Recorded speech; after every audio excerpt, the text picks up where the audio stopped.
Infertile CEO defies medical odds. One magical night brings unexpected triplets. Welcome to Love Scene Diaries, where we bring you stories that will make your heart race, your eyes tear up, and remind you why love is the greatest adventure of all. Today's story proves that sometimes the most impossible dreams find a way to come true, but at what cost? Settle in for a journey of passion, heartbreak, and miracles that defy all odds. The glass-walled conference room of Morgan Biotech fell silent as Eliza Morgan rose from her chair. At 38, she commanded the space with an effortless authority that made even seasoned executives straighten their posture. Her tailored charcoal suit and sleek chignon projected the image she'd carefully cultivated: untouchable, unflappable, unstoppable. "Gentlemen, the projections for Q3 are unacceptable," she said, her voice cutting through the tension like a scalpel. "We're not in the business of mediocrity." She tapped her tablet, and the wall screen behind her flashed with new figures, her figures, meticulously calculated to push the boundaries of what her team thought possible. "These are your new targets. I expect solutions, not excuses, by end of day tomorrow." No one dared object. The last VP who challenged Eliza's expectations now worked for their biggest competitor with a significant pay cut. As the executives filed out, whispers trailed in their wake. Ice Queen, ruthless, machine. Eliza heard them all, she always did. But the whispers were the price of success, and she'd long ago decided it was worth paying. Her assistant, Mia, appeared at the doorway. "Your 10 o'clock cancelled, but your 11 is already here. Dr. Patel called about the lab results, and your ex is trying to reach you again." "Tell Marcus I have nothing to say to him," Eliza replied, gathering her files. "And show the 11 o'clock to my office in 5 minutes." Alone, Eliza allowed herself a moment of fatigue. She pressed her fingertips against her temples, where a familiar headache was forming. 6 years at the helm of Morgan Biotech had transformed it from a struggling startup to a powerhouse in medical innovation. The company was her life, her child, her legacy, her only child. The memory ambushed her, as it sometimes did in unguarded moments. The sterile doctor's office, the sympathetic expression that told her everything before a word was spoken. "Premature ovarian failure," Dr. Winters had explained gently. "It's rare at your age, but the tests are conclusive." At 32, Eliza had been diagnosed with a condition that typically affected women in their 40s. Her body had betrayed her, accelerating toward menopause decades too early. The fertility specialist had outlined options: donor eggs, surrogacy, adoption, but the message was clear: her own biological children were an impossibility. She'd driven home in a daze that day, rehearsing how to tell Marcus. They'd been engaged for 8 months, planning a small wedding after her company secured its next round of funding. Children had always been part of their future. Someday, when the time was right. That someday had vanished in a single afternoon. "It doesn't change anything," she'd told him, voice steady despite the earthquake inside her. "We have options." But Marcus's face had already changed, a subtle shift she would replay in her mind for years afterward. He'd held her, made all the right noises about love and commitment. 2 weeks later, he was gone. A coward's exit via email while she was at a conference in Singapore. "I want a family of my own." "I'm sorry, but this isn't what I signed up for." The memory still burned 6 years later. Eliza had poured that pain into her company, working 18-hour days until Morgan Biotech became an industry leader. She transformed herself too, harder, sharper, impenetrable. No one would ever again have the power to disappoint her because she expected nothing from anyone. Her intercom buzzed. "Miss Morgan, your 11 o'clock is ready." Eliza straightened, armor back in place. "Send them in." She reviewed the resume on her tablet. Dr. Jackson Hayes, fertility specialist, formerly of Boston Memorial Hospital. Impressive credentials, innovative research, glowing recommendations. On paper, he was exactly what Morgan Biotech needed to lead their new fertility research division, a department Eliza had fought the board to establish, though she never explained why it mattered so much to her. The door opened and Eliza looked up, expecting another nervous applicant eager to impress. Instead, she found herself facing a man whose presence immediately filled the room. Tall, with shoulders that strained slightly against his suit jacket and eyes that crinkled at the corners as if he smiled often. Not conventionally handsome, but striking in a way that made it difficult to look away. "Dr. Hayes," she said, extending her hand. "I'm Eliza Morgan." His handshake was firm, warm. "Thank you for seeing me, Miss Morgan. I've followed your company's work for years." Something in his direct gaze unsettled her, as if he could see past her carefully constructed facade. Eliza withdrew her hand a beat too quickly. "Your resume is impressive," she said, gesturing to the chair across from her desk. "But I'm curious why someone with your reputation would leave Boston Memorial. You were on track for department head." Jackson Hayes settled into the chair with an ease that suggested he was comfortable anywhere. Sometimes the most important work happens outside established institutions. Your company is doing things that could change lives. Real lives, not just statistics in medical journals. There was passion in his voice, an earnestness that seemed almost out of place in her sleek, sterile office. Eliza found herself both irritated and intrigued.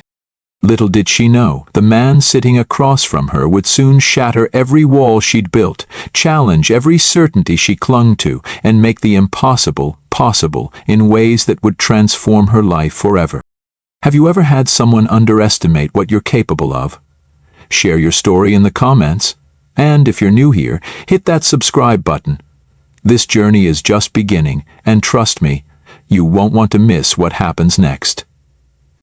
"Tell me about your research at Boston Memorial," Eliza said, leaning back in her chair, maintaining the professional distance that had become second nature. Jackson shifted forward slightly, his enthusiasm impossible to contain. "We were developing a protocol for women with diminished ovarian reserve, cases previously considered hopeless." His eyes lit up as he continued. The preliminary results were promising, showing a 22% success rate where traditional methods showed virtually none. 22% is still failure for 78% of patients, Eliza countered, her tone measured. A smile played at the corner of Jackson's mouth. "That's one way to look at it. I prefer to see it as 22 families who wouldn't exist otherwise."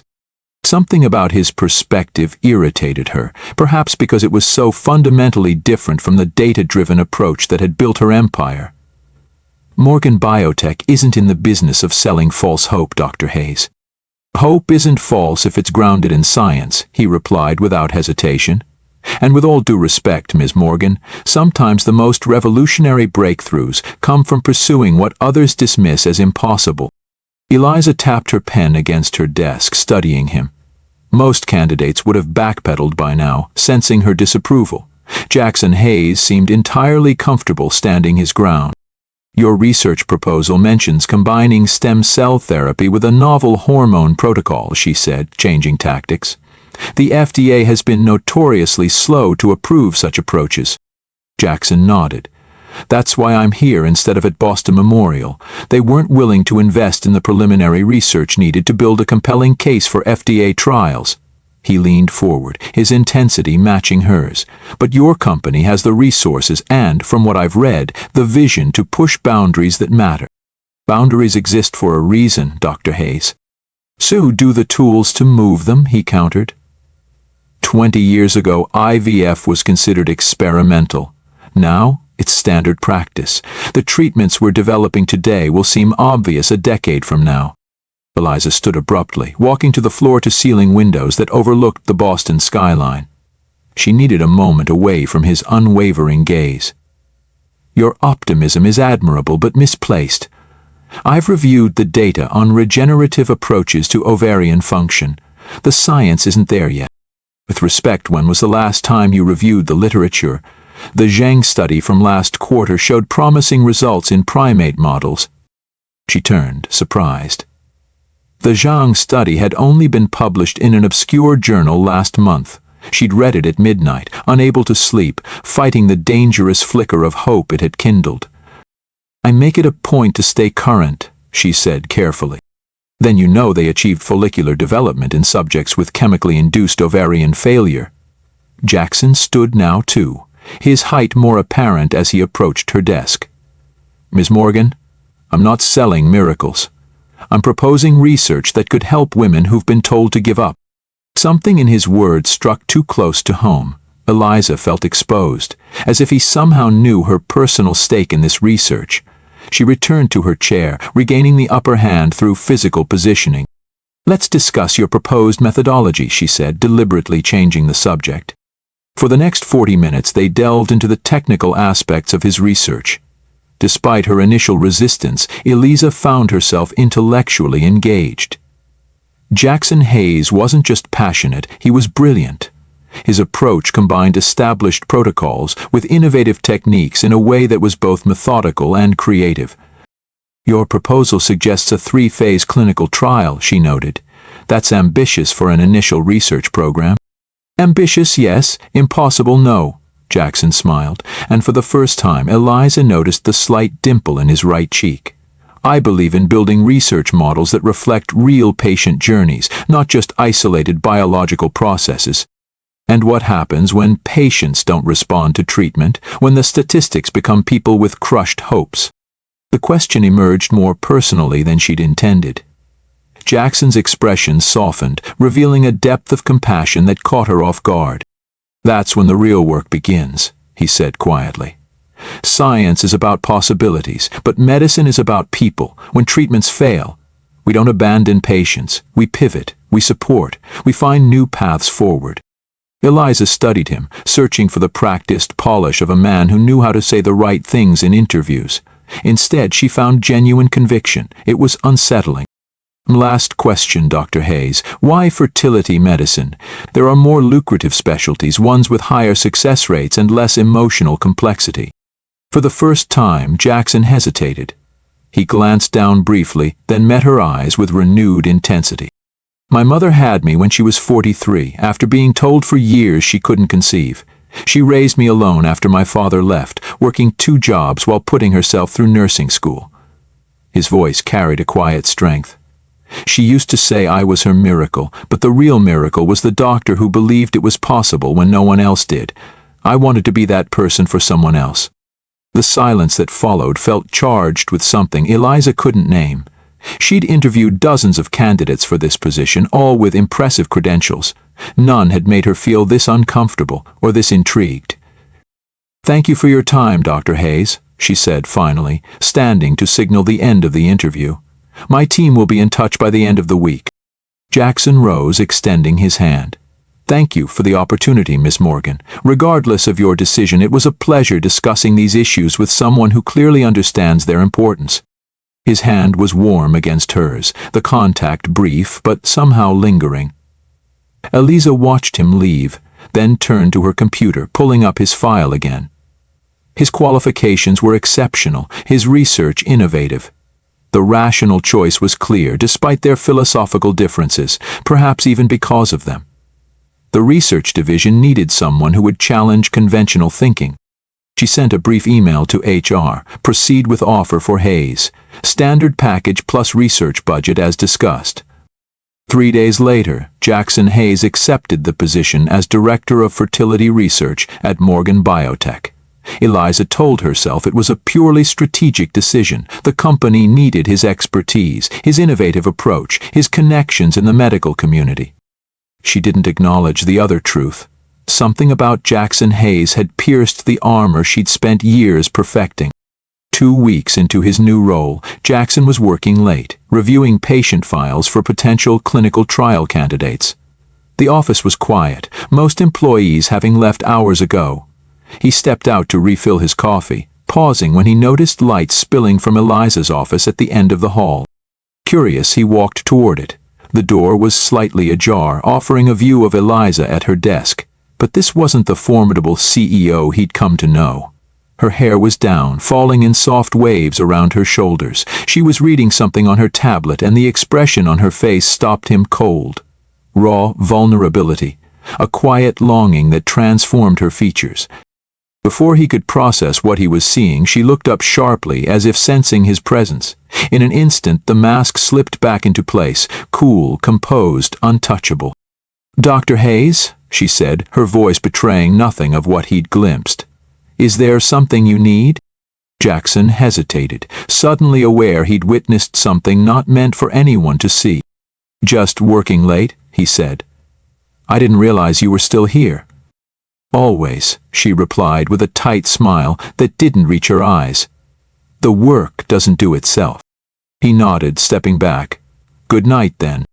As he walked away, Jackson couldn't shake the image of what he'd seen. The unguarded Eliza Morgan, the woman behind the legend. In that brief moment, he'd glimpsed something that fascinated him more than any scientific puzzle. The truth that beneath her impenetrable exterior lay a heart that still yearned for something beyond her reach. And despite his better judgment, he wanted to know more. 6 months transformed the fertility research division from concept to reality. Under Jackson's leadership, the team had grown to 15 researchers, all drawn by his reputation and vision. The lab hummed with purpose, early trials showing promising results that had even the board members cautiously optimistic.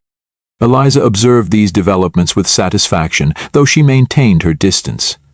Their weekly progress meetings were models of professional efficiency, Jackson presenting data, Eliza asking incisive questions, both of them pretending the air didn't sometimes crackle with something beyond professional respect. "The preliminary results from Protocol B are encouraging," Jackson explained during one such meeting, sliding a tablet across her desk. 3 patients have shown follicular development where previous treatments failed completely."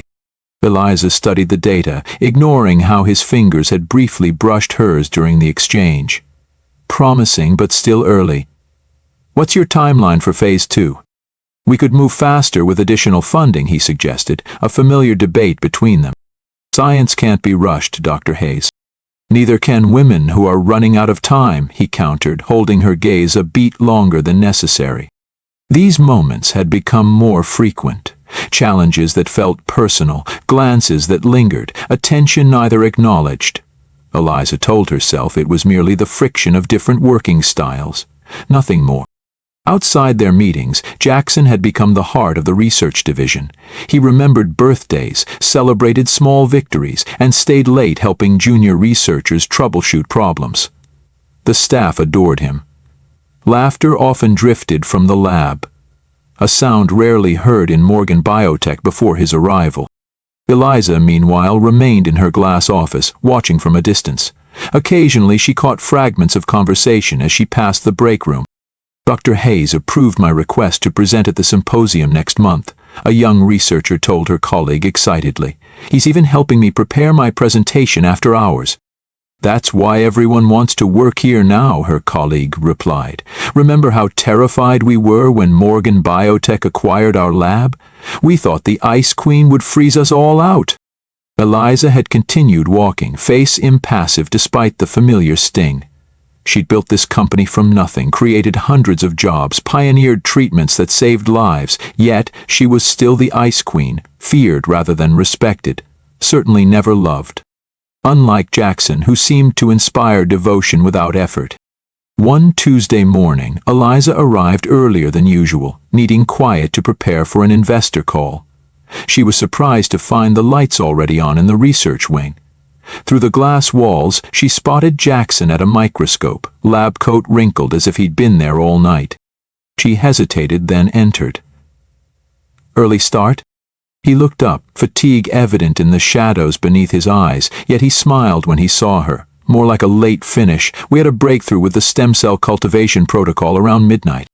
"You should have called me," she said, then added quickly, "for approval on the overtime hours." "Some things can't wait for official approval," he replied, his voice gentle rather than challenging. "Would you like to see?" Before she could answer, he was already adjusting the microscope, gesturing for her to look. Eliza hesitated, then stepped closer, acutely aware of his proximity as she bent to the eyepiece. "What am I looking at?" she asked, trying to focus on the cells rather than the warmth of him beside her. "Potential," he said simply.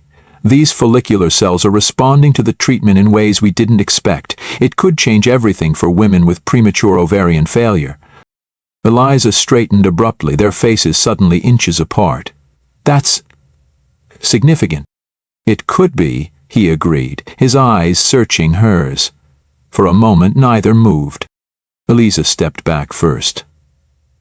"I expect a full report by end of day." "Always the bottom line," he said, a hint of disappointment in his voice.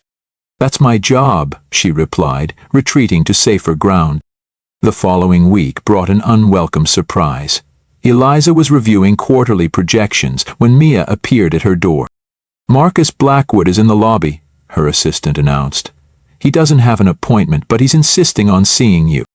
Eliza's fingers tightened around her pen. Marcus, her ex-fiancé, now CEO of Blackwood Pharmaceuticals, their biggest competitor. "Send him up," she said, her voice betraying nothing of the sudden hollowness in her chest. Minutes later, Marcus strode into her office with the easy confidence of a man accustomed to getting what he wanted. 6 years had added distinguished silver at his temples, but hadn't diminished his charm. "Eliza," he said warmly, as if they'd parted on good terms, "you look spectacular." "What do you want, Marcus?" she asked, remaining seated. His smile faltered slightly, direct as ever. "I'm here on business, actually. I understand you've hired Jackson Hayes to lead your fertility research." Something protective flared inside her. "Dr. Hayes is developing groundbreaking protocols for us. If you're here to discuss potential collaboration, I'm afraid—" "I'm here to make him an offer," Marcus interrupted. "Double whatever you're paying him, plus a dedicated research facility and complete autonomy." Eliza kept her expression neutral despite the sudden spike of alarm. "Dr. Hayes is under contract." "Contracts can be broken," Marcus replied with a shrug. "Everyone has their price, Eliza. You taught me that." The barb landed precisely as intended. "I believe we're done here." "I've already reached out to him directly," Marcus continued, ignoring her dismissal. "Had a very productive conversation yesterday. Just thought I'd extend the professional courtesy of letting you know." He left her office with a satisfied smile, knowing he'd accomplished his goal, planting a seed of doubt. Eliza sat motionless after he left, mind racing. Would Jackson leave? The research was at a critical stage. Losing him now would be devastating professionally and personally. She shut down that line of thinking immediately. When Jackson entered her office that afternoon for their scheduled meeting, Eliza was coldly professional. "I understand Blackwood Pharmaceuticals has made you an offer," she said without preamble. Jackson looked surprised. "News travels fast." "Marcus Blackwood paid me a visit this morning." "Ah." Jackson set down his files. "I declined his offer yesterday." Eliza blinked, momentarily thrown. "You did?" "Of course. The work we're doing here is too important to abandon." He studied her face. "Did you think I'd leave?" "It would have been a logical career move," she said carefully. "Double salary, autonomy, your own facility." "Some things matter more than money or prestige," he replied simply. Relief washed through her, followed immediately by wariness. Why hadn't he mentioned the offer? What else might he be keeping from her? Before she could formulate a response, her phone buzzed. She glanced down at the message and frowned. "Problem?" Jackson asked. "The keynote speaker for the Chicago Fertility Conference has canceled. The board wants us to send a replacement." She looked up, decision made. "Both of us. You'll deliver the keynote on our research, and I'll handle the investor meetings." "Chicago," he repeated, something unreadable crossing his face. "When?" "Next week, 3 days." Eliza returned to her computer, signaling the end of their conversation. "Mia will send you the details." Only after he left did she acknowledge the flutter of apprehension in her stomach. 3 days in Chicago, away from the protective structure of their professional environment, away from the careful boundaries she'd established. What she didn't know, couldn't know, was that those boundaries were about to be tested in ways neither of them could anticipate. The Chicago Fertility Conference occupied the grand ballroom of the Lakeside Hotel, a sleek glass structure overlooking Lake Michigan. Eliza and Jackson arrived separately, she from an early breakfast with investors, he from a pre-conference meeting with research colleagues. They nodded professionally when their paths crossed in the crowded exhibition hall, maintaining the careful distance that defined their relationship. If other attendees noticed the CEO of Morgan Biotech watching her research director's keynote presentation with unusual intensity, no one mentioned it. Jackson commanded the stage with natural charisma, translating complex science into compelling narratives about patient journeys. The audience leaned forward in their seats, captivated not just by the groundbreaking research, but by the passion of the man presenting it. The future of fertility medicine isn't about statistics, he concluded, his gaze sweeping the packed room. It's about refusing to accept impossible as a diagnosis.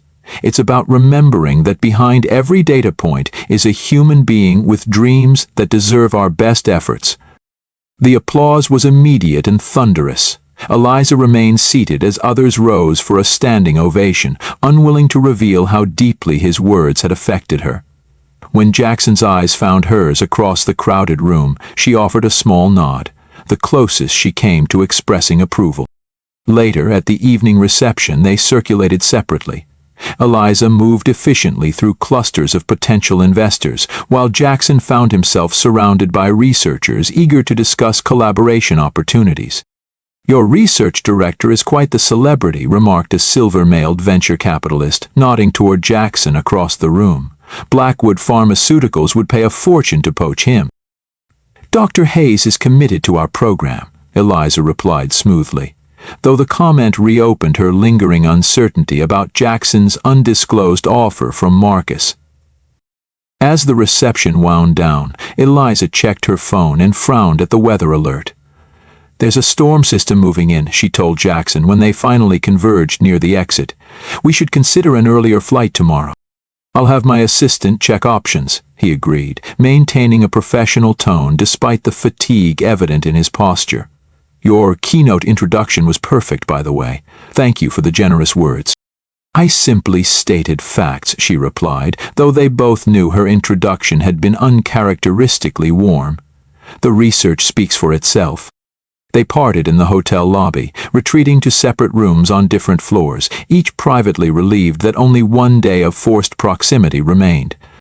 Eliza woke to darkness and the insistent buzz of her phone. Outside her window, Chicago had disappeared behind a wall of swirling white.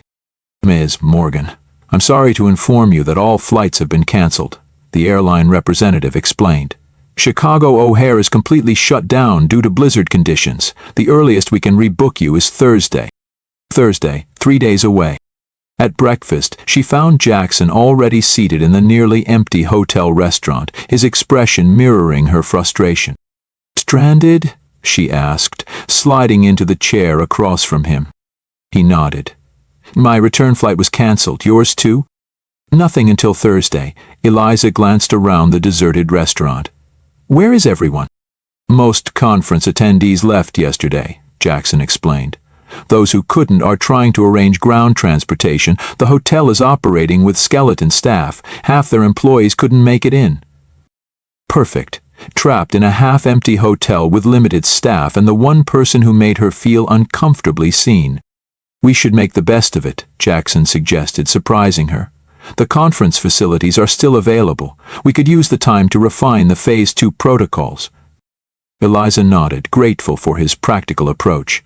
"I'll contact the team in Boston, have them send the latest data." They spent that day and the next working side by side in a small conference room, the blizzard raging outside. Despite the circumstances, Eliza found herself appreciating Jackson's methodical mind and intuitive leaps. Without the distractions of the office, their collaboration flowed more naturally. "If we adjust the hormone sequence here," Jackson said late Tuesday afternoon, leaning close to mark a point on her tablet, "we might see better follicular response."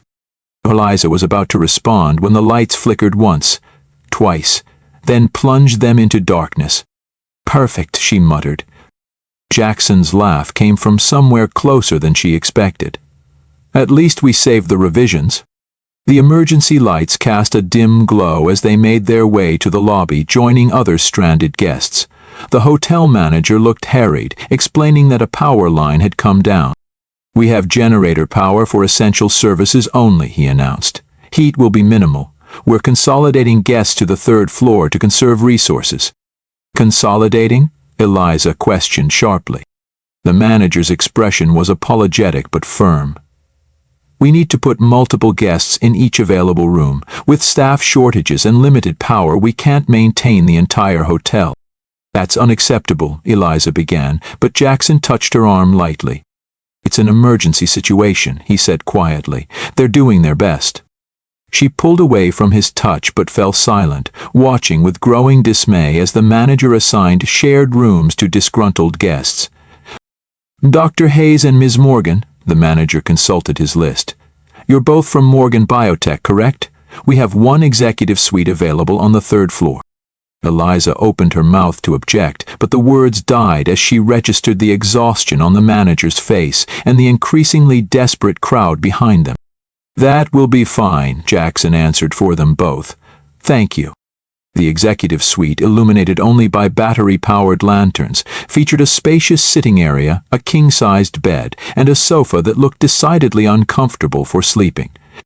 "I'll take the sofa," Jackson said immediately, setting his laptop bag on the coffee table. Eliza stood awkwardly by the door. In 15 years of business travel, she had never shared accommodations with a colleague, let alone one who... What? She shut down the thought before it could fully form. "This is ridiculous," she said instead. "I'm calling for a car service." Jackson glanced out the window at the still raging blizzard. "No car is getting through that. The interstate is closed." Reality settled over her like a weight. They were truly stranded, together, with no escape. As evening approached, the temperature in the room dropped noticeably. The hotel delivered extra blankets and a dinner of cold sandwiches, with apologies for the limited service. "At least they have decent whiskey," Jackson remarked, discovering a well-stocked minibar that miraculously remained cold.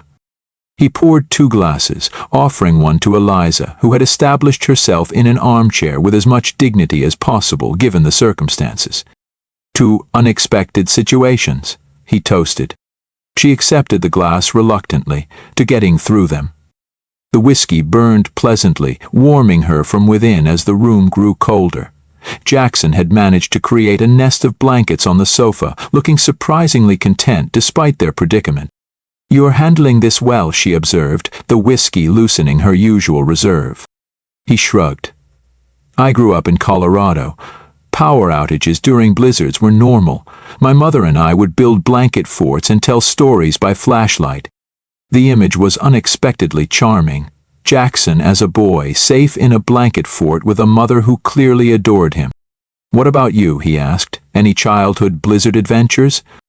Eliza rarely discussed her past, but the darkness and whiskey created a strange intimacy that bypassed her usual defenses. "I grew up in Boston. My parents were rarely home during storms or any other time. They were surgeons, both of them, brilliant, dedicated, and completely absorbed in their work." "Sounds lonely," Jackson said softly. The simple observation, free of pity or judgment, cracked something inside her. "It was," she admitted, surprising herself. "The housekeeper would check on me, but mostly I'd sit in my father's study, reading medical journals I barely understood, hoping to find something to talk about that might interest them when they came home." Jackson was silent, giving her space to continue or stop.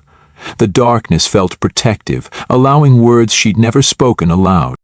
"I swore I'd never be like them," she continued, her voice barely audible. "Ironic, isn't it?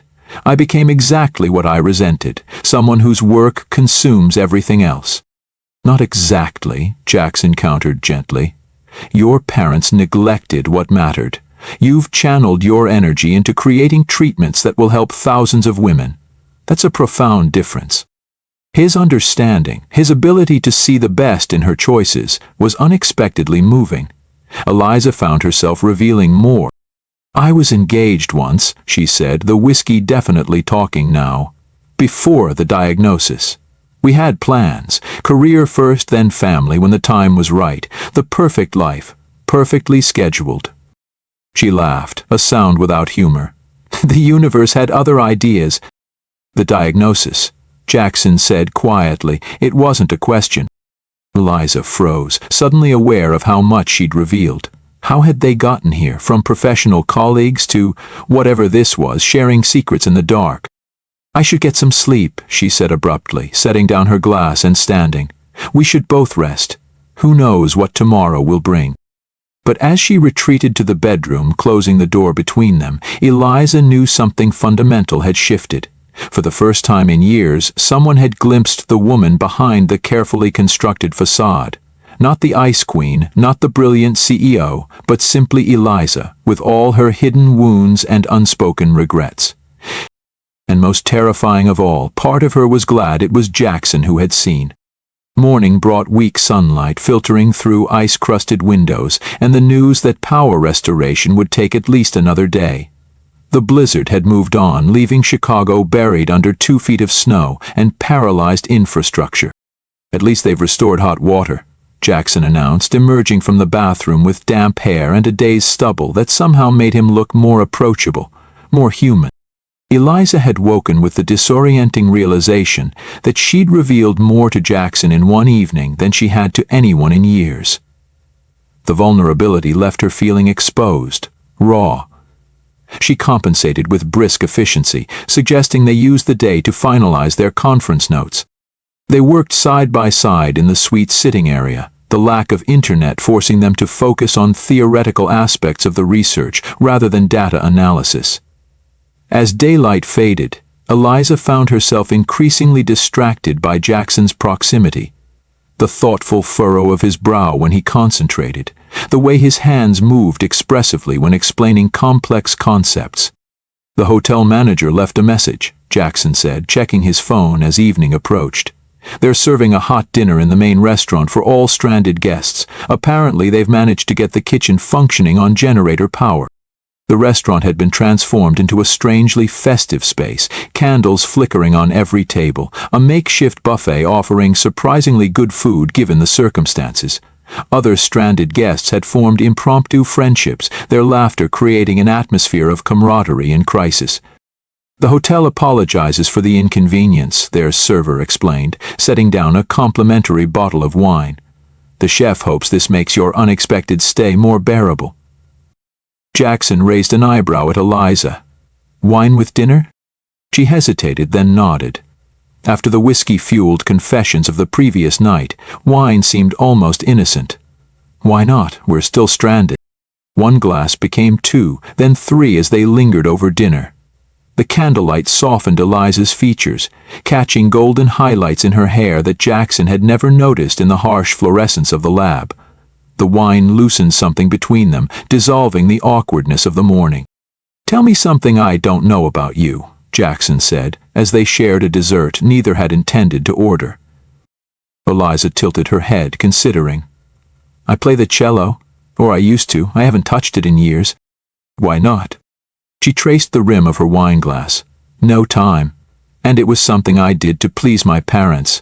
They believed in well-rounded children, music, languages, sports, all the right accomplishments for their perfect daughter."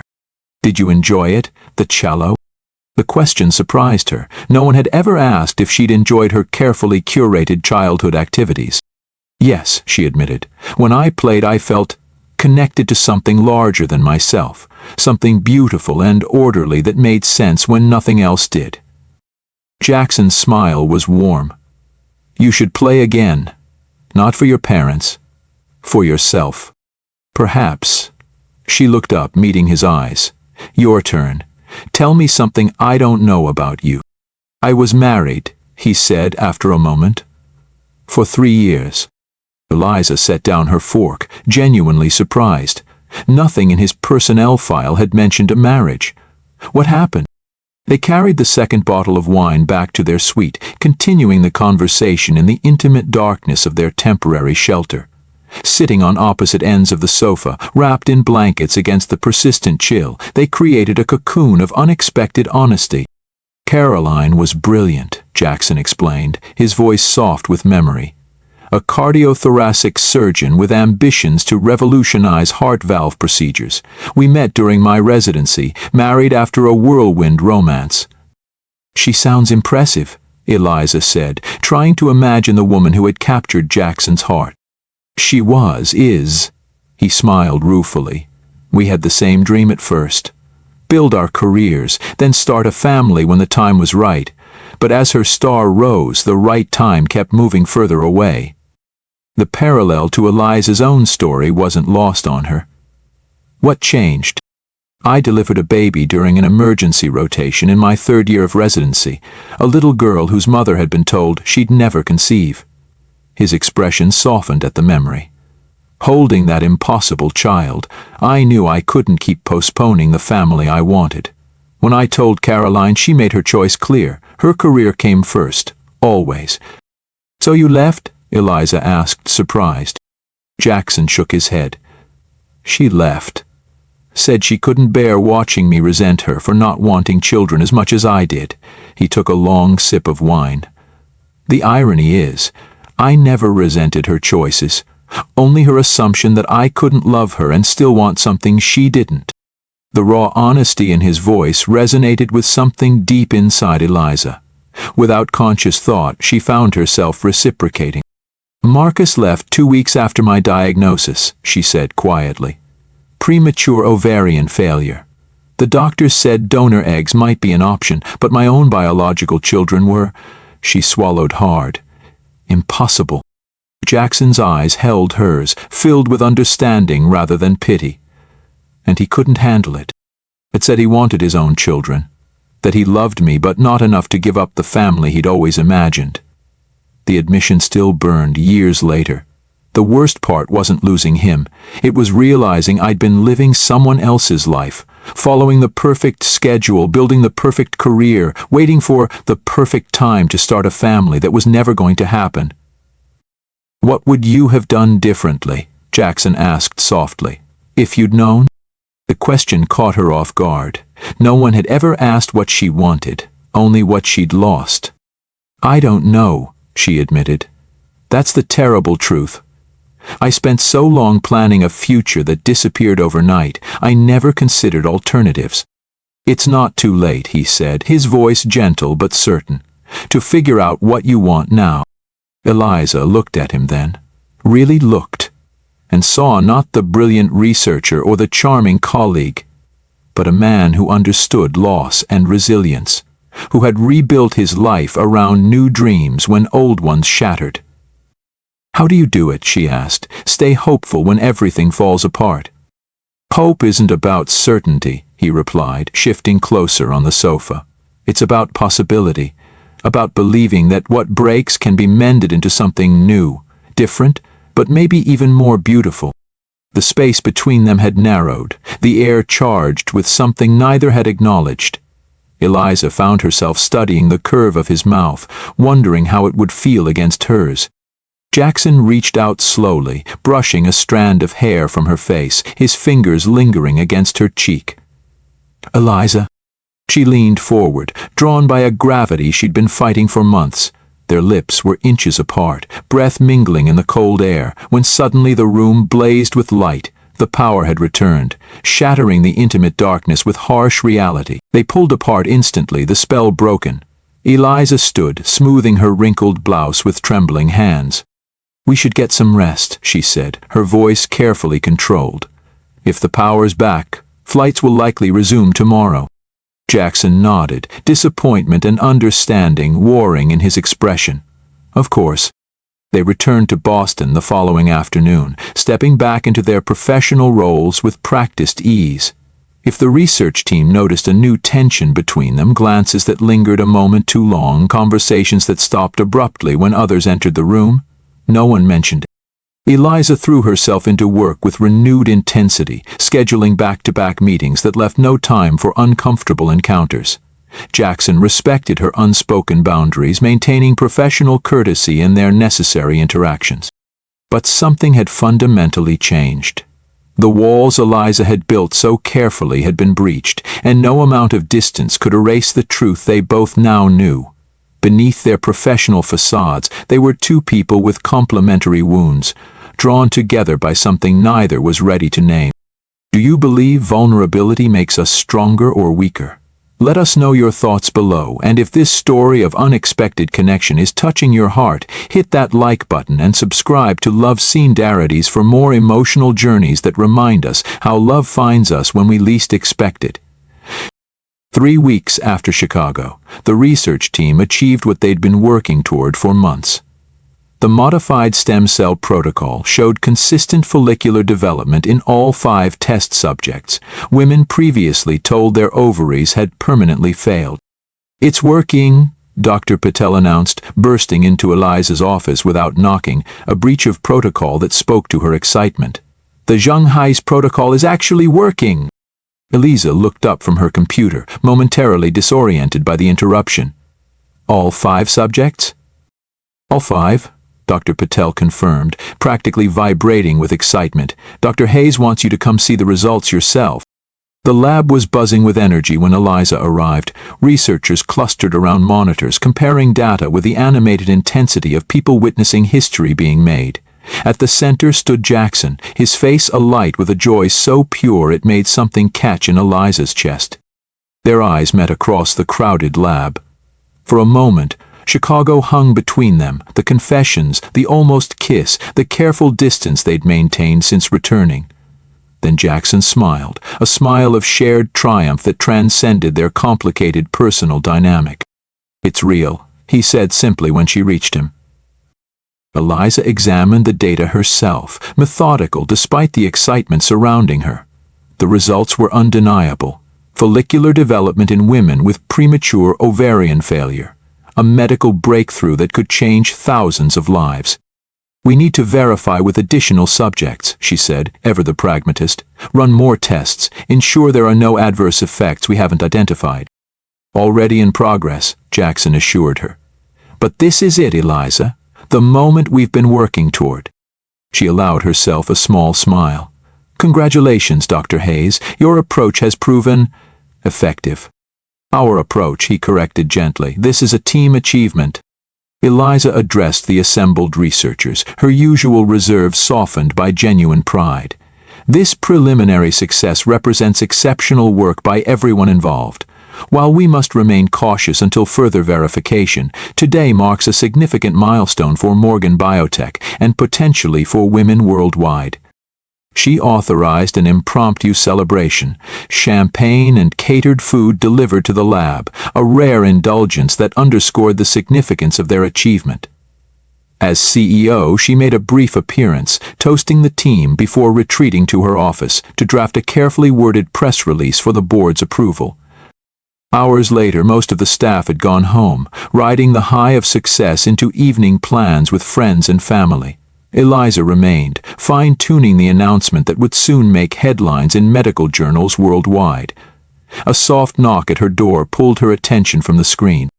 Jackson stood in the doorway, still in his lab coat, holding 2 glasses and a bottle of champagne. "I saved some," he said, "thought the person funding all this deserved a proper toast." She should decline, maintain the professional distance that had protected them both since Chicago. Instead, she found herself gesturing to the chair across from her desk. "Toast," she agreed. "To scientific progress." Jackson poured the champagne, handing her a glass. "To believing in possibilities," he countered, his eyes holding hers. The champagne was crisp and perfect, bubbles dancing on her tongue.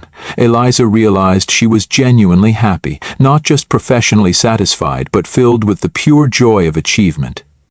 "I want to show you something," Jackson said after a moment. "In the lab."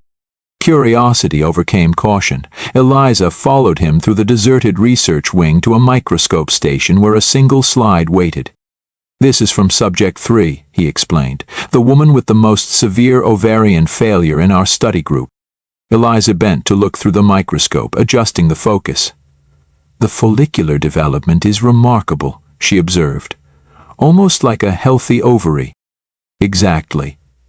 Jackson's voice was close to her ear, his presence warm beside her. 6 months ago, this woman was told she would never have biological children. Today, she has hope. Eliza straightened, finding him closer than she'd expected. "It's still experimental," she cautioned. "We can't promise outcomes. But we can offer possibility where there was none. His eyes were intense, searching hers. "That's what you've made happen, Elisa. Your vision, your funding, your belief in the research when the board wanted to cut it." "Your protocol," she countered. "Your insight about combining the stem cell approach with modified hormones." "Our achievement," he said softly, echoing his words from earlier. Something shifted between them, the shared triumph creating a bridge across the careful distance they'd maintained. Eliza was acutely aware of how alone they were, the lab silent and dimly lit around them. "We should celebrate properly," she heard herself say, "not just as colleagues." Jackson's expression changed, surprise giving way to something deeper. "What did you have in mind?"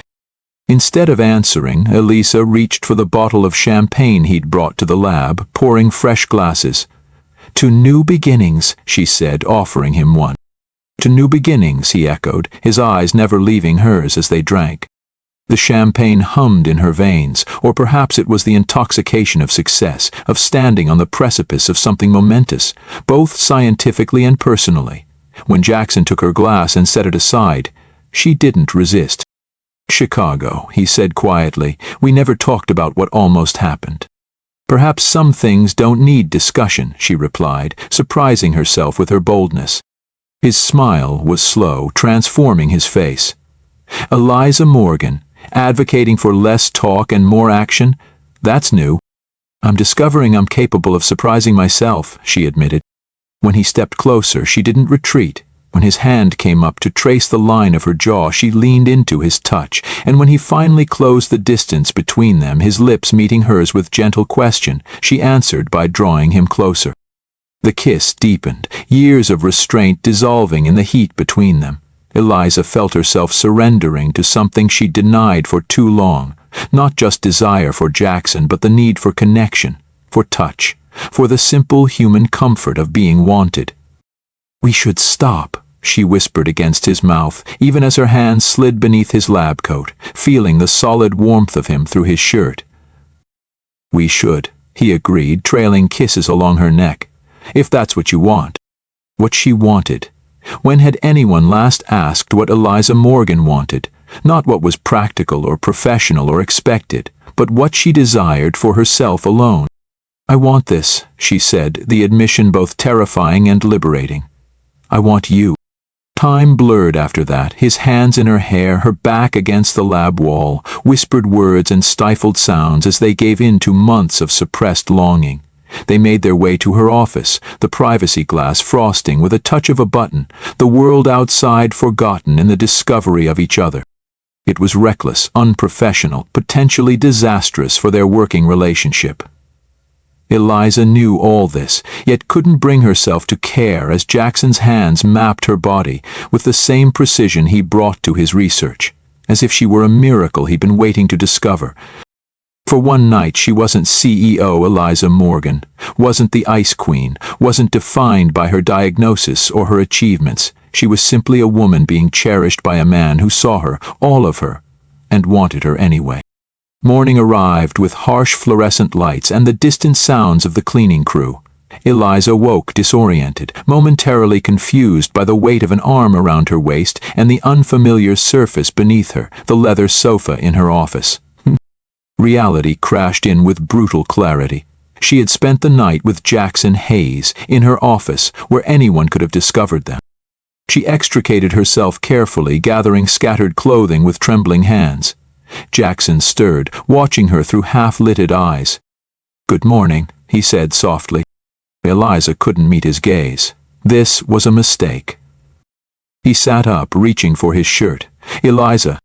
"A momentary lapse in judgment," she continued, her voice steadying as she retreated behind professional armor. "We were caught up in the excitement of the breakthrough. It can't happen again." Jackson was fully dressed now, his expression carefully neutral. "Is that what you really want?" "No," a voice inside her cried.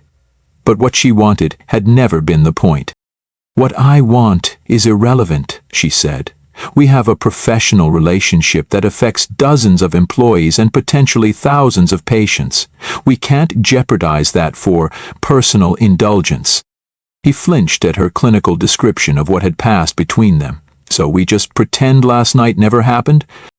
We acknowledge it was inappropriate and move forward professionally, she corrected, smoothing her hair with shaking hands. The research must come first. Jackson was silent for a long moment, studying her with eyes that saw too much. If that's what you need right now, I'll respect it, he said finally. But Eliza, at some point, you'll have to decide if protecting yourself from potential hurt is worth missing out on everything else life has to offer. He left her office without waiting for a response, closing the door quietly behind him. The following week passed in a blur of media attention and investor calls. The preliminary results of the Zhang-He's protocol generated exactly the excitement Eliza had anticipated, with medical journals requesting exclusive coverage and patients flooding the clinic with inquiries.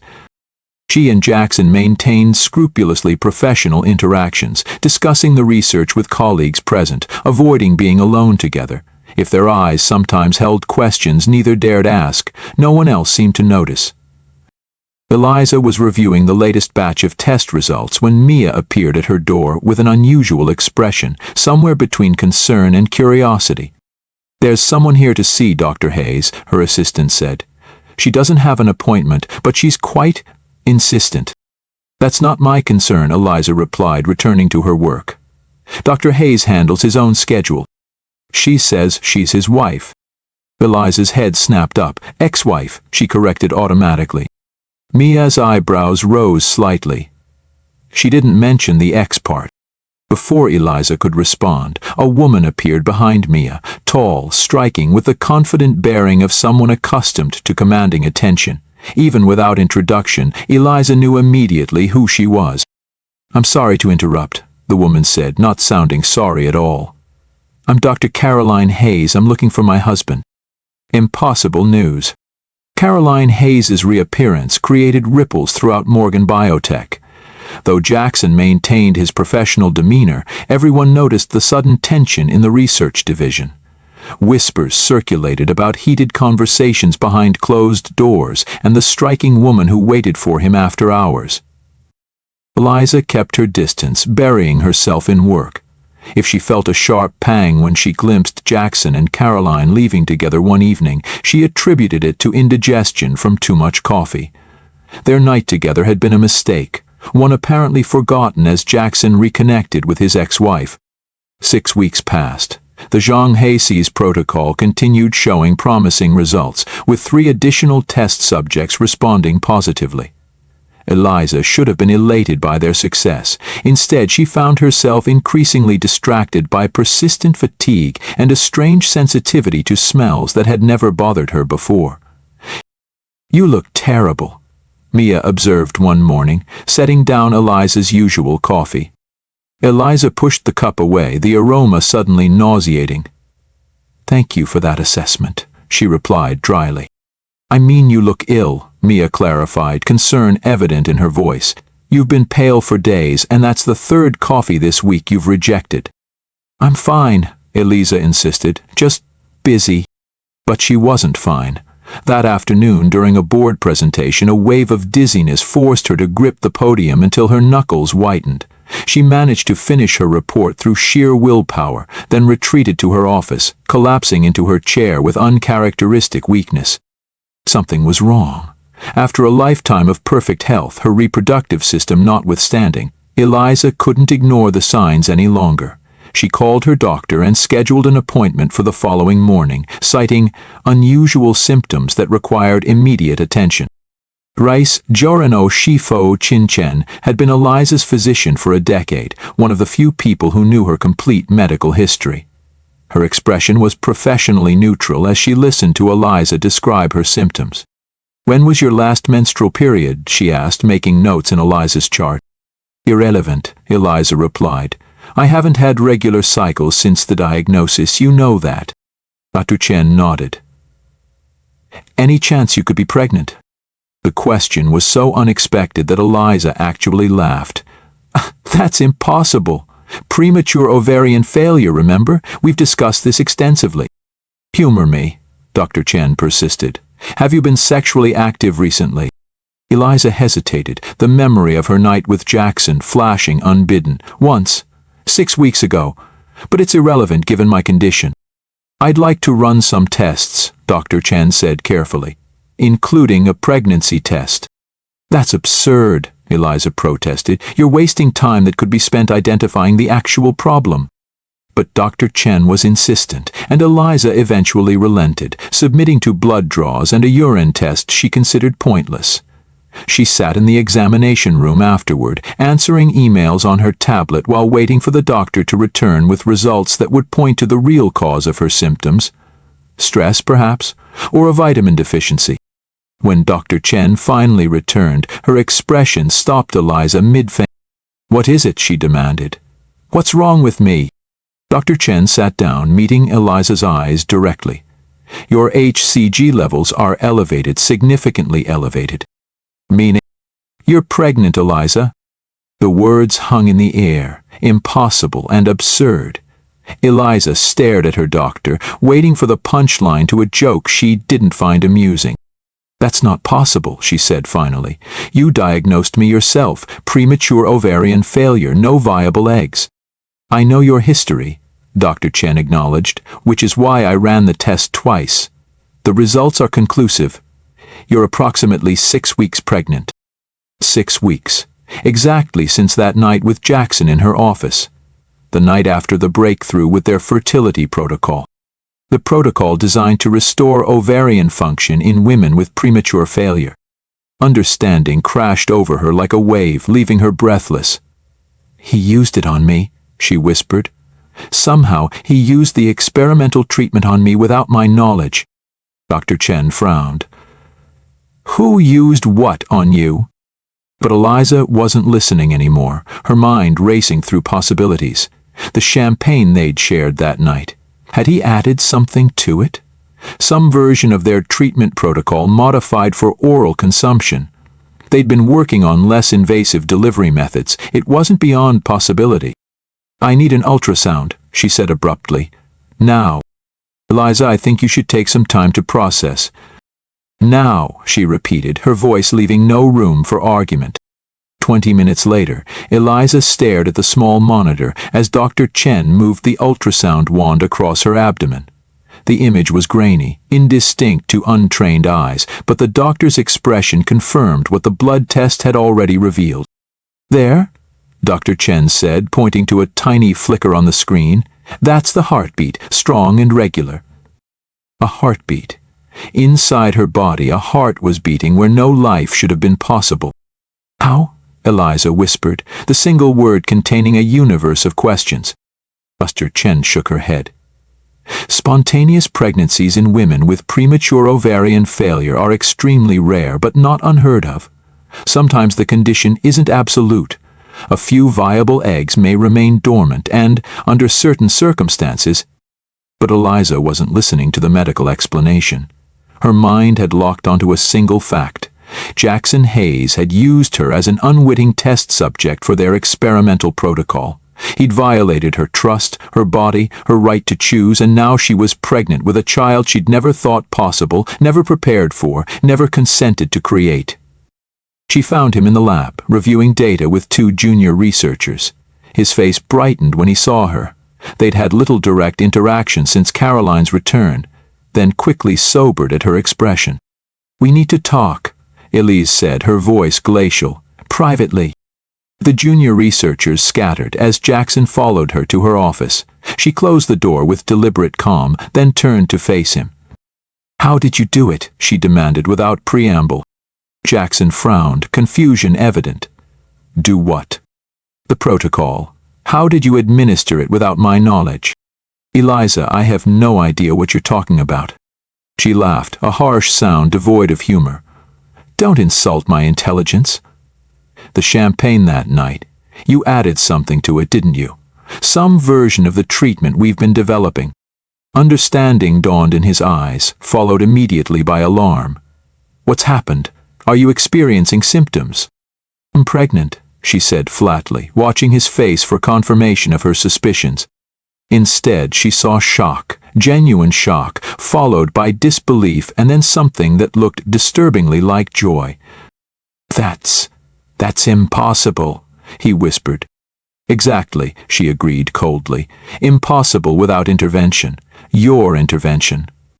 The accusation hung between them. Jackson stared at her, comprehension slowly replacing his initial shock. You think I what? Secretly administered an experimental fertility treatment to you without consent? His voice rose with each word.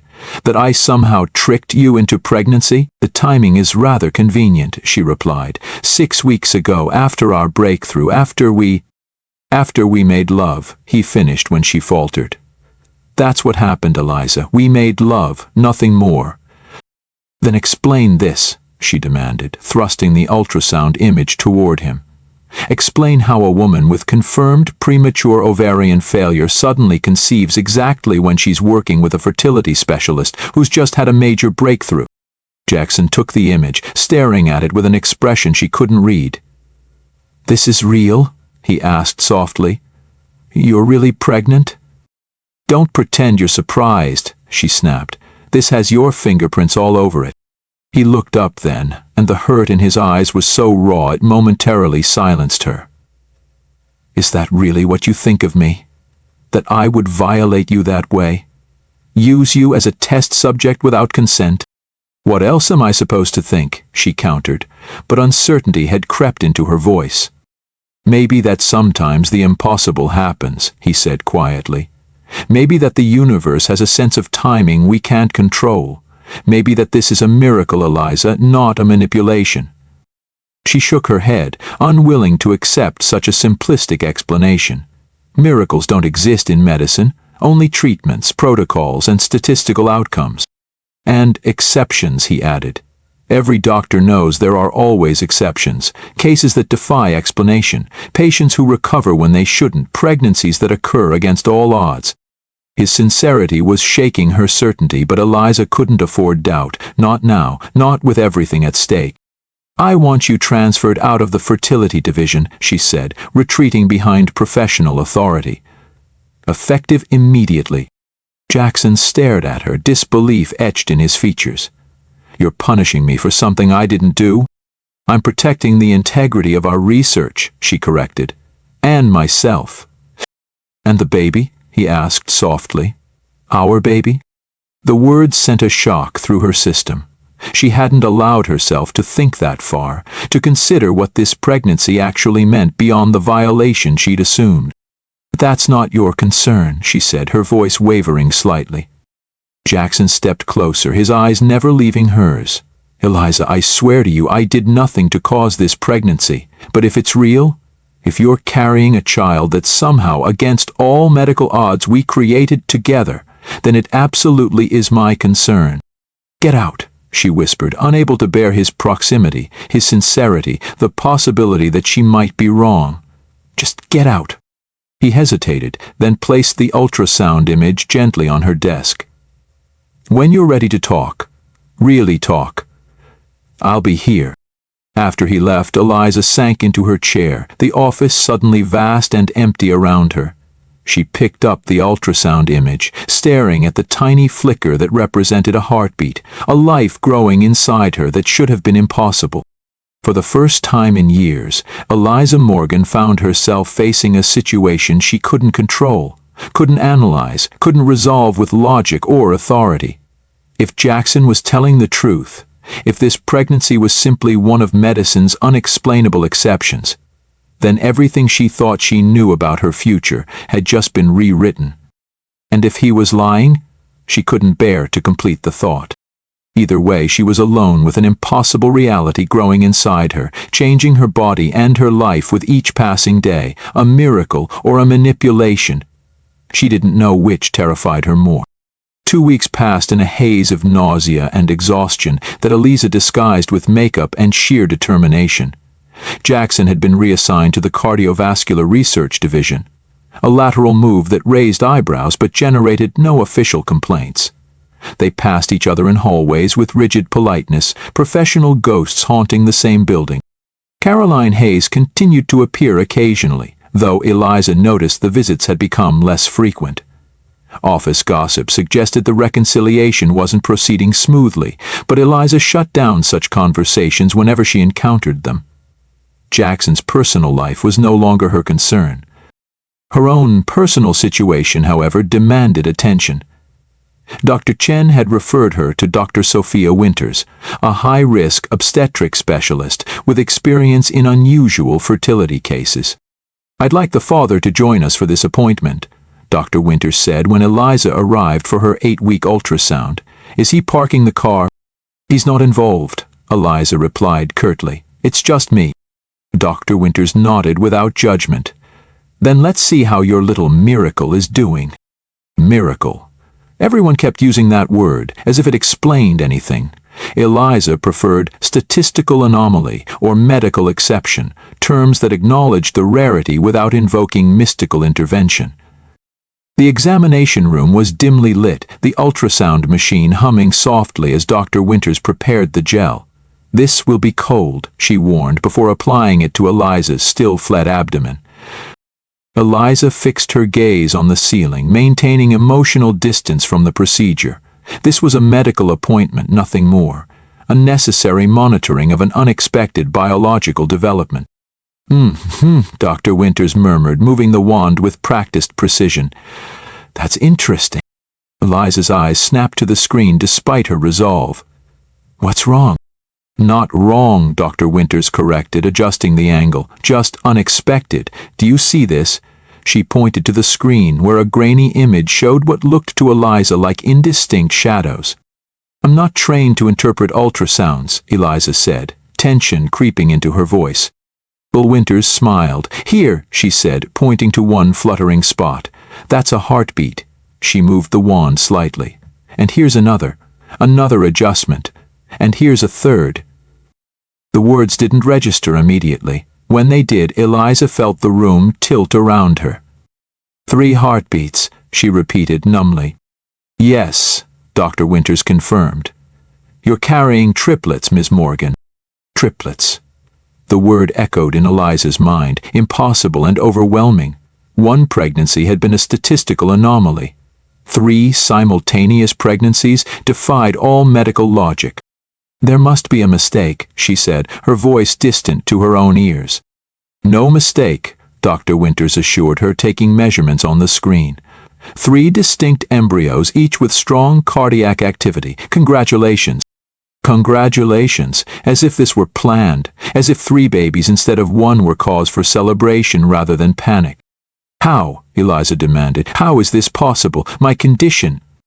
"Spontaneous pregnancies in women with premature ovarian failure are rare but documented," Dr. Winters explained, her tone shifting to clinical precision, perhaps sensing Eliza's need for facts rather than emotion.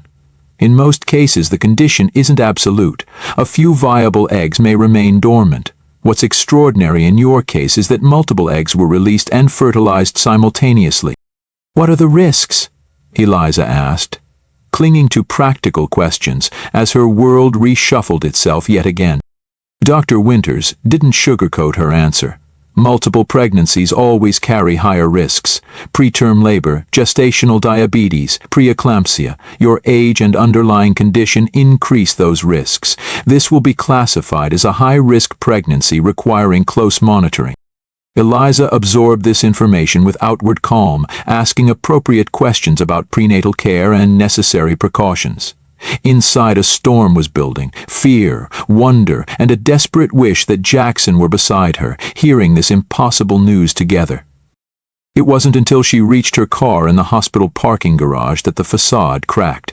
Alone in the privacy of her luxury sedan, Eliza Morgan, the Ice Queen, the untouchable CEO, pressed her forehead against the steering wheel and wept.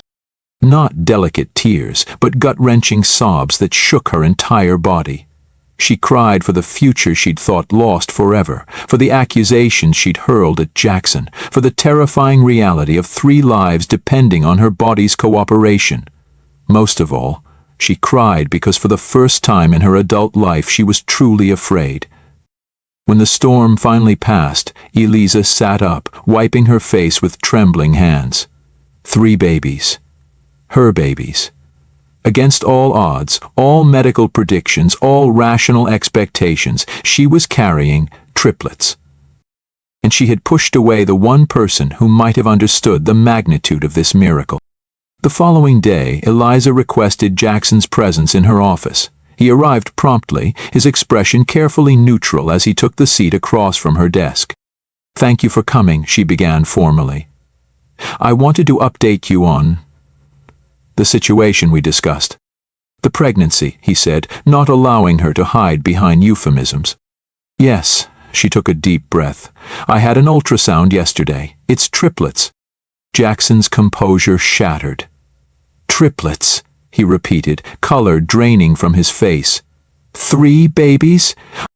"Yes." Despite everything, Eliza found herself fighting a smile at his shock.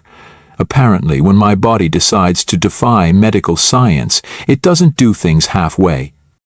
For a moment they simply stared at each other, the magnitude of the news creating a bridge across the chasm between them.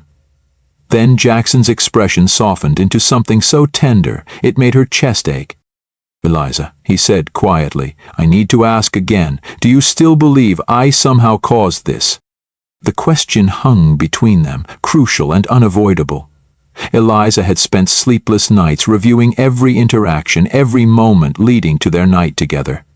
Nothing supported her initial accusation, no opportunity for Jackson to administer treatment without her knowledge, no motive that made sense given his ethical standards. "No," she admitted finally, "I was wrong. I was scared. It was easier to believe you'd done something than to accept that sometimes the inexplicable happens." Relief washed over his features. "Thank you for that." "I owe you an apology," she continued, the words unfamiliar on her tongue. "I accused you of something unforgivable." "Not unforgivable," he corrected gently, "just human. You were confronted with something that defied everything you believed possible. Looking for an explanation is natural." His understanding only deepened her regret. "Nevertheless, I was wrong, and I'm sorry." Jackson nodded, accepting her apology without further comment. An awkward silence fell between them. "What happens now?" he finally asked. It was the question Eliza had been asking herself since the ultrasound. What did happen now? 3 babies meant her life would change in ways she couldn't begin to imagine. Her career, her independence, her carefully ordered existence, all would be transformed by the arrival of triplets. "I don't know," she admitted. "Dr. Winters says it's a high-risk pregnancy. I'll need to make adjustments." "And us?" Jackson asked quietly. "Is there an us in this equation?" The directness of his question caught her off guard. "I don't know that either," she said honestly. "Everything's happening so fast. And there's Caroline." "Caroline and I are not reconciling," he interrupted. "She wanted to, but I couldn't. Too much has changed." His eyes held hers. "I've changed." The implication hung between them, unspoken but clear. Eliza wasn't ready to address it. Not yet, not with so much uncertainty ahead. "I need time," she said finally, "to process everything, to figure out what comes next." Jackson nodded, disappointment visible but acceptance stronger. "I understand. But Eliza, whatever you decide about us, I want to be involved with the babies. They're mine too." "I know," she acknowledged. "We'll figure it out." The weeks that followed established a cautious new normal. Jackson returned to the fertility research division, his expertise too valuable to waste on a reassignment born of misunderstanding. They maintained professional courtesy, their interactions focused primarily on work, with occasional updates about the pregnancy. At 12 weeks, Eliza allowed Jackson to attend an ultrasound appointment. Watching his face as he saw his children for the first time, his wonder, his joy, his instant love, created a crack in the wall she'd built around her heart. But complications soon followed. At 16 weeks, Eliza developed hypertension that refused to respond to standard treatments. Dr. Winters prescribed bed rest, a concept so foreign to Eliza's workaholic nature that she initially laughed, thinking it a joke. "I'm serious, Miss Morgan," the doctor insisted. "These babies are already at risk due to the multiple pregnancy. Your blood pressure puts them at further risk. You need to reduce stress and rest as much as possible." Eliza compromised, working from home 3 days a week and limiting her office hours. Jackson checked on her regularly, bringing research updates and, increasingly, take-out food and pregnancy books she pretended to find unnecessary. At 20 weeks, an anatomy scan revealed that the triplets, 2 girls and a boy, were developing normally but smaller than ideal. Eliza's blood pressure continued to rise despite medication. "You need to consider taking a full leave of absence," Dr. Winters advised during a particularly concerning checkup. "Your body is showing signs of preeclampsia. If it progresses, it could threaten both you and the babies." But Eliza couldn't imagine stepping away completely. Morgan Biotech was her life's work, her identity. Without it, who was she? The decision was made for her one Tuesday afternoon during a board meeting. She was presenting quarterly results when the room began to spin around her. The numbers on the screen blurred, her voice faltered, and a strange ringing filled her ears. The last thing Eliza saw before darkness claimed her was Jackson's face as he burst through the boardroom doors, alerted by a concerned assistant. The naked fear in his eyes told her everything she needed to know. This wasn't just about the babies anymore. It was about her, too. As consciousness slipped away, Eliza had one clear thought.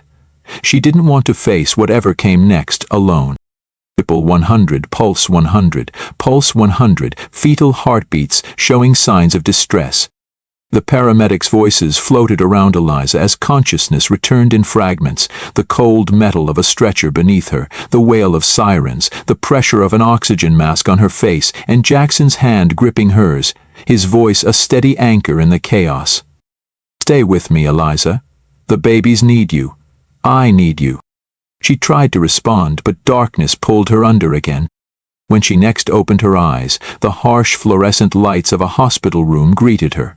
Monitors beeped steadily beside her bed. An IV dripped fluid into her arm, and a fetal monitor strapped across her swollen abdomen tracked 3 distinct heartbeats. "Welcome back." Jackson sat beside her bed, his face haggard with worry, eyes red-rimmed from lack of sleep. He looked as though he hadn't left her side. "The babies..." Her voice emerged as a croak. "Stable for now," he assured her, reaching for a cup of water with a straw. "But you gave us all quite a scare." As her mind cleared, the severity of the situation came into focus. "Preeclampsia?" Jackson nodded grimly. "Severe. Your blood pressure spiked dangerously during the board meeting. You had a seizure before the ambulance arrived." The clinical detachment in his voice couldn't mask his fear. Eliza had seen enough medical emergencies to understand what he wasn't saying. She could have died. The babies could have died. "How long have I been here?" 2 days, he said. "They've managed to stabilize your condition with medication. But Dr. Winters is concerned." As if summoned by her name, the obstetrician entered the room, chart in hand. Her expression was professionally composed, but Eliza recognized the gravity behind it. "Ms. Morgan, I'm glad to see you awake," Dr. Winters said. "We need to discuss your condition." The diagnosis was delivered with compassionate directness. Severe preeclampsia, a dangerous complication that threatened both Eliza and the triplets. The only cure was delivery, but at 24 weeks the babies were far from ready to survive outside the womb. "Our goal is to keep you pregnant until at least 30 weeks, Dr. Winters explained. "That means complete bed rest here in the hospital where we can monitor you constantly.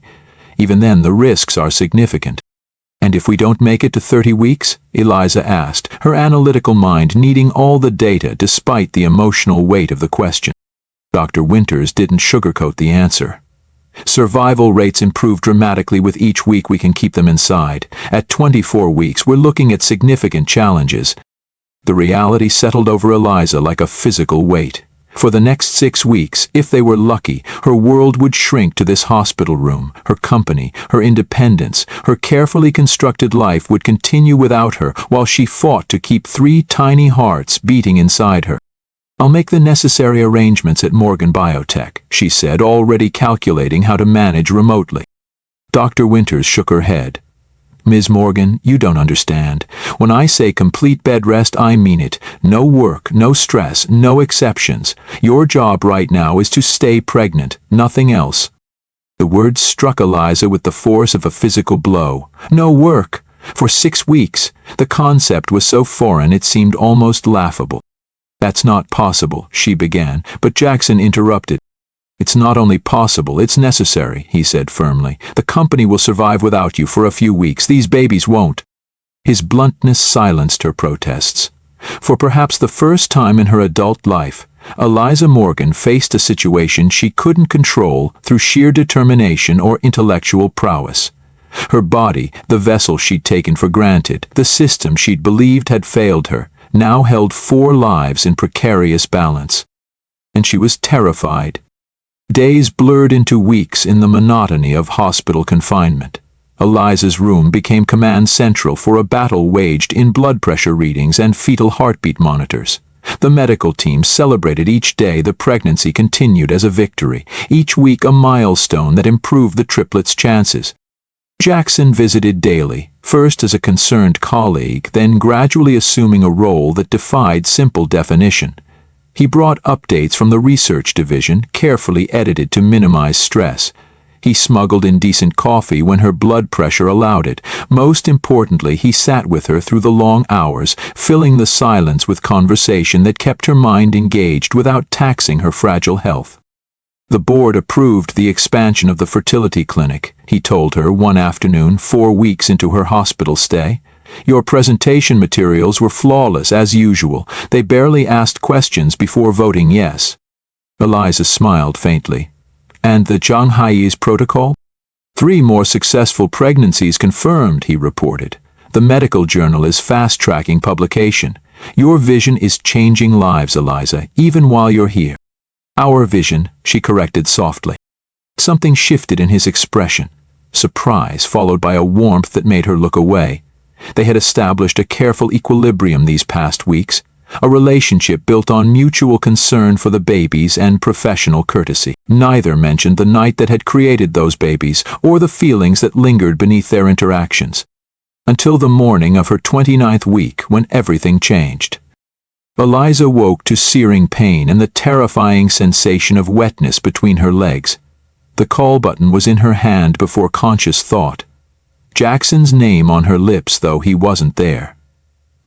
Except he was arriving for his morning visit just as the medical team rushed in, alerted by monitors showing fetal distress. "Placental abruption," she heard someone say. "Prep for emergency C-section?" Events moved with nightmarish speed after that. Eliza caught fragments of medical jargon that painted a grim picture, one placenta separating prematurely, endangering all 3 babies, her blood pressure dangerously high, the risk of hemorrhage significant. As they prepared to move her to surgery, Jackson appeared at her side, his face pale but determined. "I'm here," he said simply, taking her hand. In that moment, with fear stripping away all pretense, Eliza finally spoke the truth she'd been hiding. "I'm terrified," she whispered, gripping his hand with desperate strength. "Not just of losing them, of losing you. Of facing this alone afterward." Jackson's eyes widened at her confession. "You won't lose me," he promised. "I've been here all along, waiting for you to let me in." "I don't know how," she admitted, tears spilling despite her best efforts. "I've spent my whole life keeping people at a distance, being strong, being sufficient." "I know," he said gently, "but you don't have to be strong alone anymore." The orderlies arrived to transport her to surgery, breaking the moment. Jackson stepped back, but Eliza held on to his hand.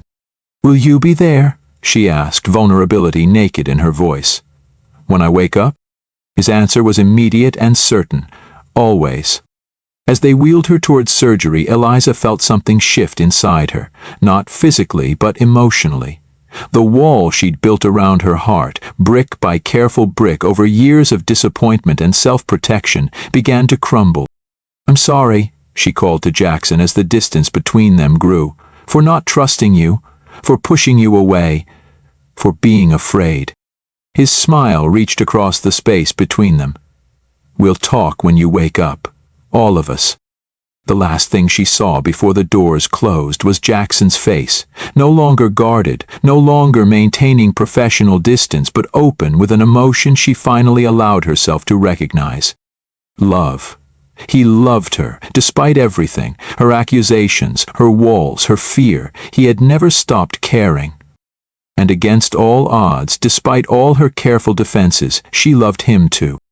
Has a crisis ever helped you realize what truly matters? Subscribe to hear more stories of love overcoming impossible odds. And stay tuned for the conclusion of Eliza and Jackson's journey. Will their miracle babies survive? Can love heal the wounds of the past? Don't miss the final chapter of this emotional story. The first sound Eliza heard as consciousness returned was a steady beeping. The second was Jackson's voice, low and gentle, reading what sounded like a medical journal article. She fought through the fog of anesthesia, struggling to open her eyes. The patient demonstrated remarkable resilience following emergency cesarean delivery, Jackson was saying. Maternal outcomes exceeded expectations despite significant— "Are you reading my chart to me?" Eliza croaked, her throat raw from intubation. Jackson's face appeared above her, relief washing over his features. "I thought you might appreciate the clinical approach," he said, a smile breaking through his exhaustion. "How are you feeling?" "Like I'd been hit by a truck," she admitted. Then, fear clutching her heart. "The babies?" Jackson's smile widened. Fighters, all three of them, just like their mother. He reached for his phone, showing her photos of 3 tiny infants in NICU incubators, each connected to monitors and tubes, impossibly small but undeniably alive. 2 pounds 3 ounces, 2 pounds 1 ounce, and our little champion at 2 pounds 5 ounces, he reported. The neonatologist says they're doing remarkably well for 30-week triplets, strong heartbeats, breathing with minimal assistance. Tears filled Eliza's eyes as she stared at the images, her children, the miracles she'd never dared hope for. "When can I see them?" "As soon as you're stable enough to be wheeled to the NICU," Jackson promised. "They're waiting for you." Recovery was slower than Eliza would have liked. The emergency surgery, combined with her preeclampsia, had taken a toll on her body. For someone accustomed to controlling every aspect of her life, the dependence on others was humbling. Simple tasks like sitting up or walking to the bathroom became monumental achievements. Jackson remained a constant presence, dividing his time between Eliza's room and the NICU, bringing updates and photos of the triplets' progress. He coordinated with Morgan Biotech's board to ensure the company continued running smoothly in her absence, filtering information to prevent her from worrying. 5 days after the birth, Eliza was finally wheeled into the NICU. The sight of 3 incubators, each containing a tiny being that had grown inside her, was overwhelming. Tears streamed unchecked down her face as a nurse helped her place her hand through the porthole of the first incubator, allowing her to touch her daughter's miniature fingers. "Hello, little one," she whispered. "I'm your mother." The words felt strange on her tongue, foreign yet profoundly right. She had never imagined herself as a mother, had grieved that possibility and moved on. Now, faced with the reality of 3 children who needed her, Eliza felt a fierce protectiveness unlike anything she'd experienced before. "What should we name them?" Jackson asked softly, standing beside her wheelchair. "We." The simple pronoun acknowledged what they hadn't yet discussed, that whatever happened between them, these children bound them together irrevocably. "I haven't thought about it," Eliza admitted. "Everything happened so fast." Jackson nodded. "We have time. They're going to be here for a while." "How long?" she asked, the CEO in her automatically seeking a timeline, a plan. "Until they're strong enough," he replied simply. "Some things can't be rushed, Eliza." The gentle reminder, so characteristic of Jackson's approach to life, made her smile despite her exhaustion. "I'm learning that." The triplets remained in the NICU for 8 weeks, growing stronger each day. Eliza was discharged after 2 weeks, but spent every possible moment at the hospital, learning to feed, change, and care for her fragile infants. Jackson was there for every milestone. The first time each baby breathed without assistance, the first successful feeding, the first time they were allowed to hold their son skin to skin. During those long hospital days and nights, the barriers between them dissolved completely. There was no room for pretense or professional distance when sharing the raw emotions of parenthood. The fear when monitors alarmed, the joy when their daughter finally gained enough weight to move from an incubator to a crib. The bone-deep exhaustion that came from dividing themselves between 3 babies who needed them. The day the triplets were finally discharged, all exceeding 5 pounds, and deemed healthy enough to go home, Eliza faced a new reality. Her sleek penthouse apartment, designed for a single career woman, was wholly inadequate for 3 infants and the army of equipment they required. "I have a solution," Jackson said as they supervised the nurse's final preparations for discharge, "if you're willing to consider it." Instead of a lengthy explanation, he simply handed her a set of keys. "What's this?" she asked, confused. "I bought a house," he said simply. 4 bedrooms, a fenced yard, 10 minutes from the hospital and 15 from Morgan Biotech. There's a room already set up as a home office, so you can ease back into work while being near the babies. Eliza stared at the keys in her palm. "You bought a house without consulting me?" "I bought a house for our family," he corrected gently. "Whether that includes you is entirely your decision. I won't pressure you, Eliza. The babies can split time between 2 homes if that's what you prefer. But I want you to know that there's a place for you, for all of you, if you want it." It wasn't a traditional proposal. There was no ring, no bended knee, no flowery declarations, just a set of keys and the quiet offer of a shared future. "I need to see it first," she said finally, closing her fingers around the keys. "I have very specific taste in real estate." Jackson's smile was understanding. Of course, the CEO needs to conduct due diligence. But they both recognized her response for what it was, not a rejection, but the first tentative step toward acceptance. 1 year later. "Are we sure about this?" Eliza asked, surveying the controlled chaos of their backyard. 3 separate birthday cakes seems excessive. Jackson laughed, adjusting the 1 candle on the pink frosted cake designated for Sophia, their firstborn triplet. "Says the woman who insisted on monogrammed silver spoons for their baby books." "That's different," she protested. "That's documentation." He pulled her close, pressing a kiss to her temple. "They each deserve their own cake for their first birthday. It's in the multiple birth parenting handbook." "There's no such handbook," she said, but she was smiling as she leaned into his embrace. The past year had transformed them both. Jackson had accepted a position as chief medical officer at Morgan Biotech, overseeing the now thriving fertility clinic that had helped dozens of women with premature ovarian failure conceive using the protocol that bore his name. Eliza had returned to her role as CEO, but with a newfound balance that surprised everyone who knew her before. The house Jackson had purchased, which had indeed passed Eliza's rigorous inspection, had become home to their unconventional family.